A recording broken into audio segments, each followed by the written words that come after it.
À quelques jours du 7 octobre, date du début du génocide perpétré par l'antiterroriste contre Gaza. Il y a donc presque une année, l'occupant n'accorde aucun répit aux civils. Les bombardements ne s'arrêtent pas une seconde. Des chars sionistes ont mené un raid sur plusieurs zones de l'est et du centre de Khan Younes dans la nuit du mardi au mercredi, tuant au moins 40 Palestiniens et blessant des dizaines d'autres.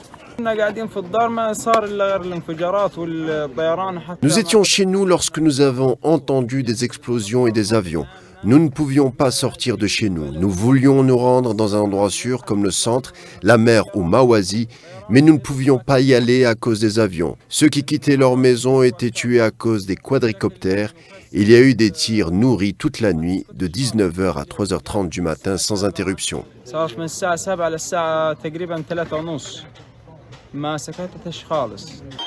À peine quelques temps après avoir exprimé leur enthousiasme en voyant des dizaines de missiles iraniens en route vers l'entité sioniste, les Palestiniens de la bande de Gaza sont effrayés par l'atrocité de ces frappes.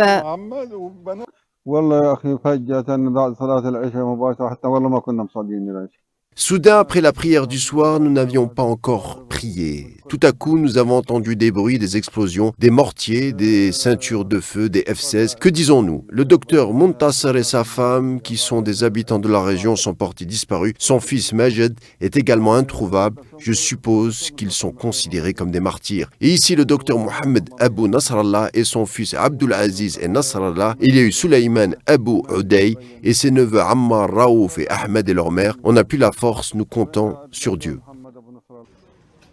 Les forces d'occupation sionistes poursuivent leur agression contre la bande de Gaza par voie terrestre, maritime et aérienne depuis le 7 octobre dernier, faisant près de 42 000 martyrs, dont une majorité de femmes et d'enfants, et plus de 96 000 blessés, tandis que des milliers de victimes sont toujours sous les décombres. Un véritable génocide qui a eu lieu au su et au vu de la communauté internationale.